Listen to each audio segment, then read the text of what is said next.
É assim? É assim. Ok. É assim, Meritíssimo. Obrigado pela ajuda. E pronto. Alguns dias depois, eu não cheguei a ter nenhuma resposta do Bruno. Mas, para minha alegria, quem me liga é o Mutota a perguntar se eu teria falado com mais alguém. Eu lhe disse que sim, falei com o Bruno. Aquilo que o Meritíssimo estava a dizer está corretíssimo.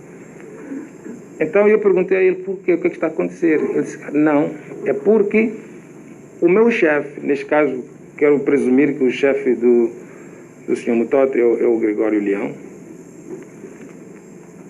teria lhe dito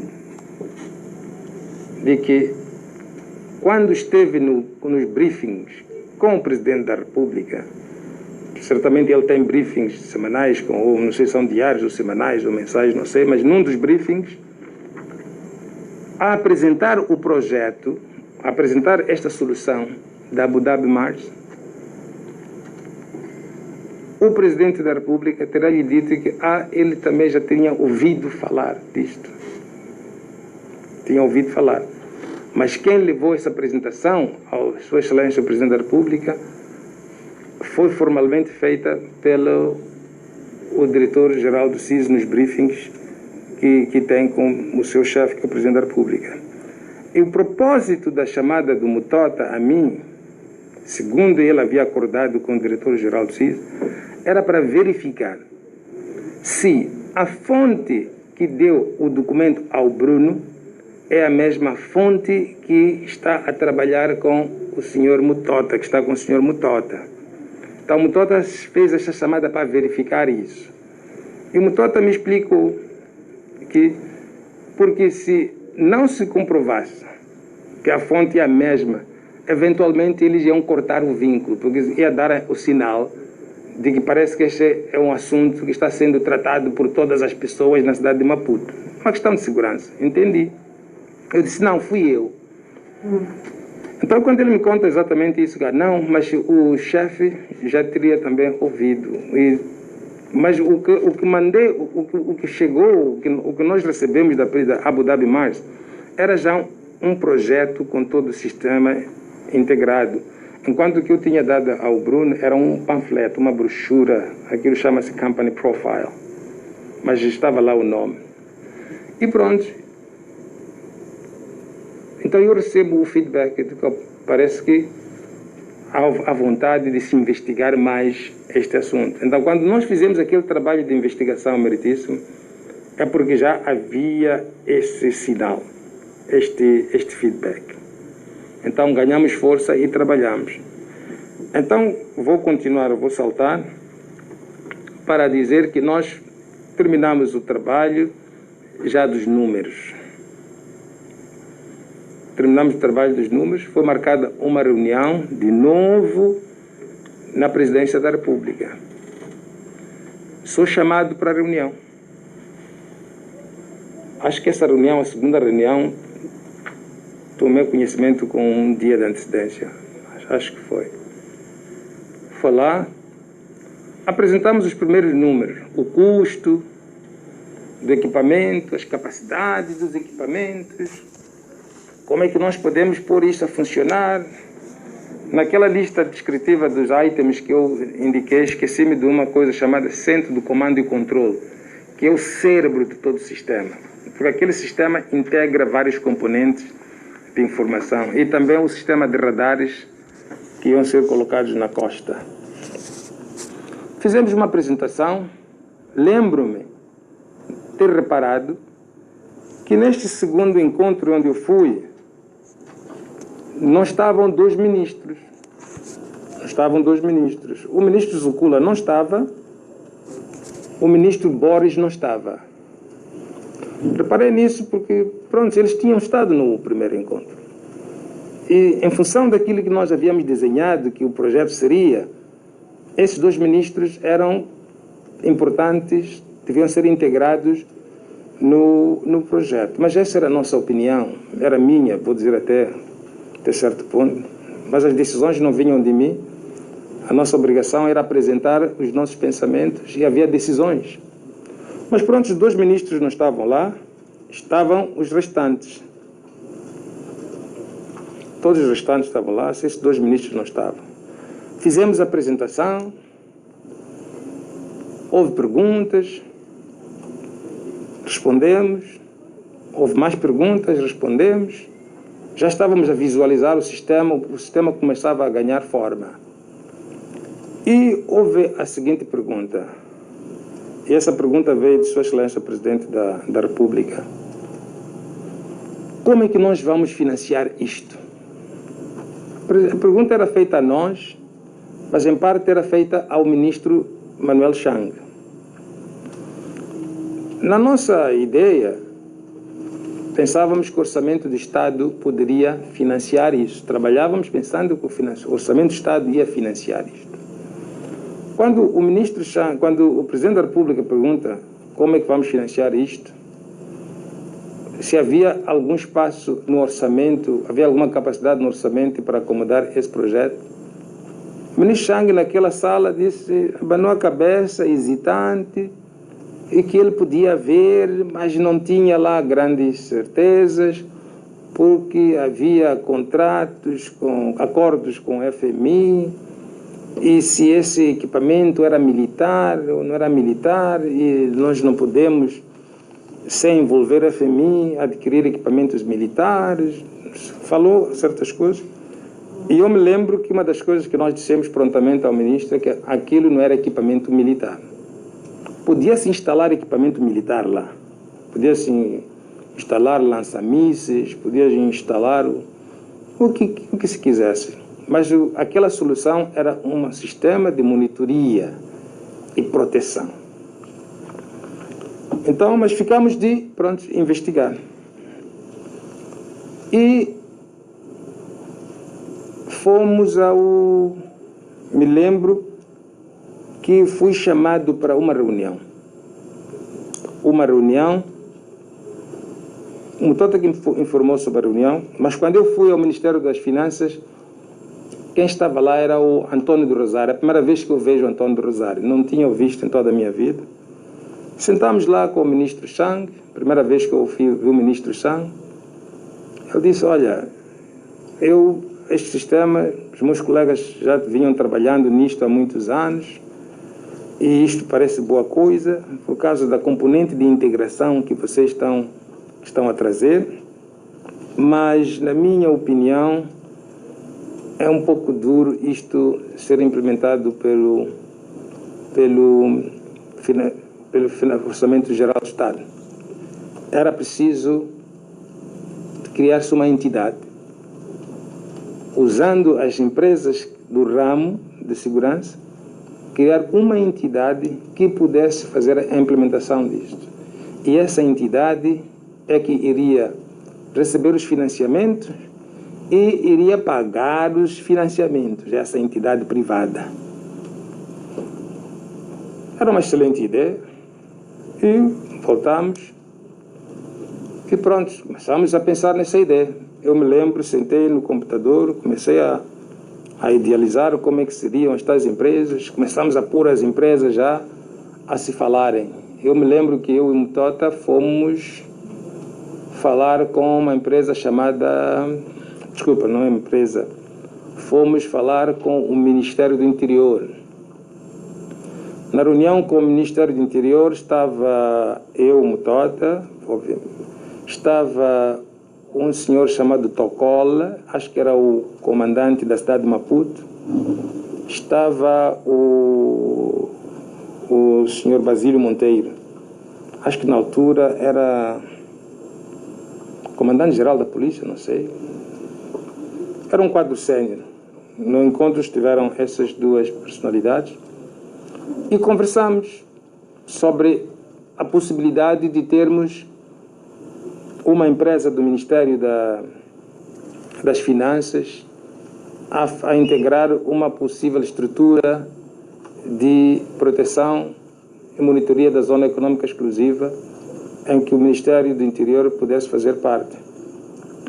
E dessa reunião, o senhor Basílio Monteiro, desculpa, não sei se lhe trato por general, ou não sei se é general, mas pronto, o doutor Basílio Monteiro disse que, pronto, eles tinham uma empresa chamada DALO, Dalo Construções, Dalo Construções, sim, que era a empresa do Ministério do Interior, mas que a situação da empresa não estava muito boa. A empresa existia, mas houve uma privatização dos meios, não havia clareza quem eram os atuais sócios, mas sabe-se que os sócios são funcionários, então eles ainda tinham de regularizar essa situação. E que naquele momento eles não poderiam se comprometer a entrar, mas que assinariam um memorando com o Ministério da Defesa, porque o Ministério da Defesa tinha uma empresa saudável e essa empresa podia fazer parte desta solução. E pronto, marcou-se o encontro lá com o Ministério da Defesa. Na altura, quem estava a Montebinga era um antigo ministro ou vice-ministro, o Vítor Bernardo. Conhece as pessoas. Estamos a ver Moçambique. Fizeram um zoom da costa moçambicana. Vimos coisas incríveis. Incríveis. Eu me lembro de algumas que posso partilhar. Vimos um navio enorme a lavar os tanques na nossa costa. Fez o zoom, viu-se a matrícula do navio. Entramos no banco de dados da Organização Marítima Internacional, onde são registrados todos os comandantes dos navios. Vimos que era um navio de um país, não vou falar. Continuamos a fazer pesquisa, vimos o nome do comandante do navio. E toda a informação sobre o navio, toda a informação sobre a carga que estava portada no navio. Vimos 2 navios a fazerem transbordo de pescado no alto mar. E para não falar de outras embarcações militares que eventualmente não tinham sido autorizadas para navegarem na nossa costa. Foi a primeira vez que eu vi a quantidade de navios que circulam, mais de 200 navios por dia passam ao longo da costa de Moçambique. Nós às vezes pensamos que a costa de Moçambique é esta parte que a gente consegue ver. Não, há a zona que nós não conseguimos ver. Passam muitos navios, é uma zona muito frequentada esta. Por quê? Porque os navios, quando vêm dos Estados Unidos da América e da Europa e vão à China ou vice-versa, para não pagarem as taxas altas ali no Egito, no canal de Suez, fazem esta volta, passam por Durban, usam as nossas águas e quando chegam na zona das Barças da Índia, bifurcam para contornar o Madagascar e apanham ou continuam no Índico para irem à China. E quando vão para o Médio Oriente, passam exatamente do lado de Moçambique e vão para o Médio Oriente. Vimos a atividade de alguns piratas. Meritíssimo, se esta sala pudesse ver isto, esta sala mudava de opinião sobre este projeto. Se esta sala toda pudesse ver isto, esta sala mudava de opinião sobre este projeto. Estamos a falar de problemas verdadeiros. Problemas reais. Da nossa pobreza que está sendo causada no nosso país. Da destruição da nossa costa. Da destruição dos nossos recursos e pilhagem dos nossos recursos. E nós vimos. E pronto, ficamos uns 30 minutos. Saímos de lá todos estarrecidos. Nunca tínhamos visto algo igual. Ao vivo. Resolução melhor que isto aqui. Que esta tela. A resolução. Os pixels que saem na tela. Resolução nítida. E pronto, saímos dali. E agora? E agora? Saímos de lá chocados.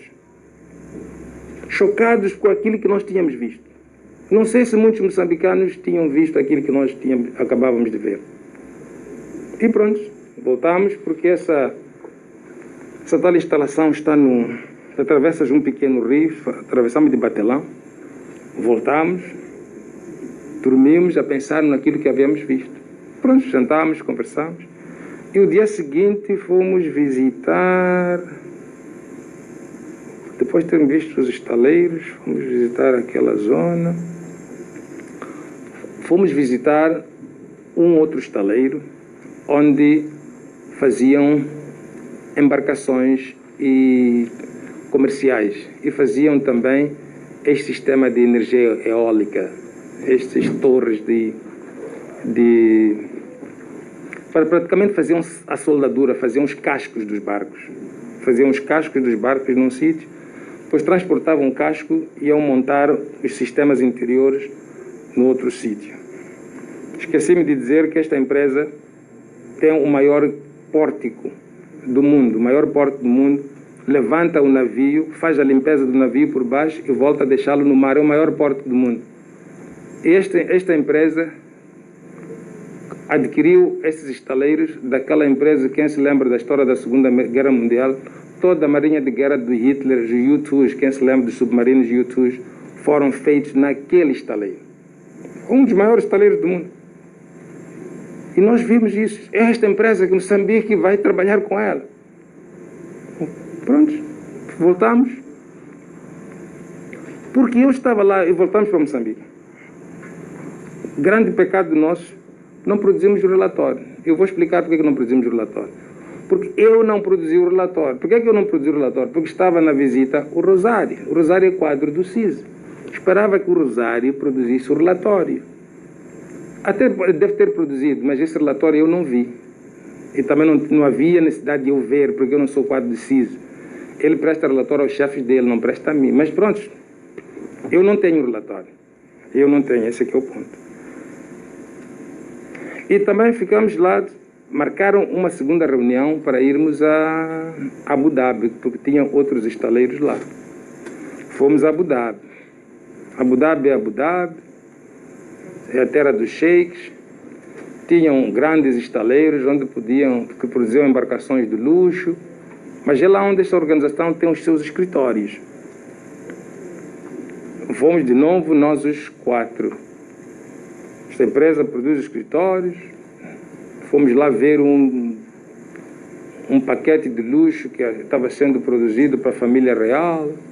Tivemos a sorte de encontrar o dono do paquete a visitar as obras.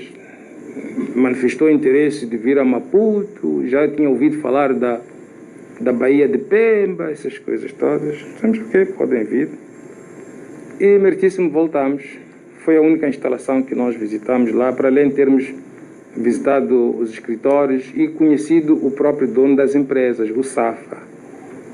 O Iskandar Safa. Foi nessa viagem que nós fizemos a Abu Dhabi. Um senhor impecável, simples, humilde, mostrou-nos o império dele.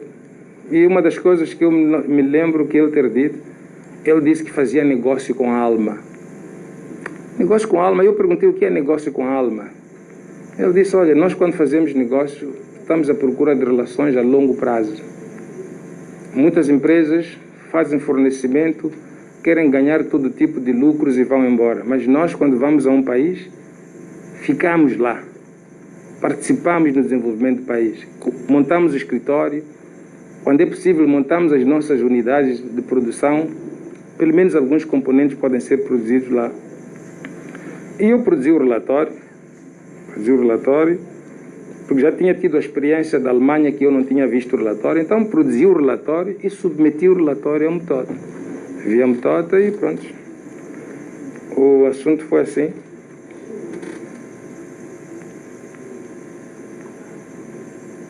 E apresentamos todos os relatórios. O ânimo começou a elevar-se. Quando fomos a Abu Dhabi, quando fomos à Alemanha, a Batetsani esteve lá. Porque a Batetsani fiquei sabendo que era representante regional. Quando eles falam de região, parece que eles vão falar de toda a África. Bem, quando fomos a Abu Dhabi, também esteve lá. Estava muito animada ela. Nós também estávamos animados, para ser francos. E voltamos, produzimos os relatórios e fomos a um terceiro encontro, já com muitos detalhes. Terceiro encontro.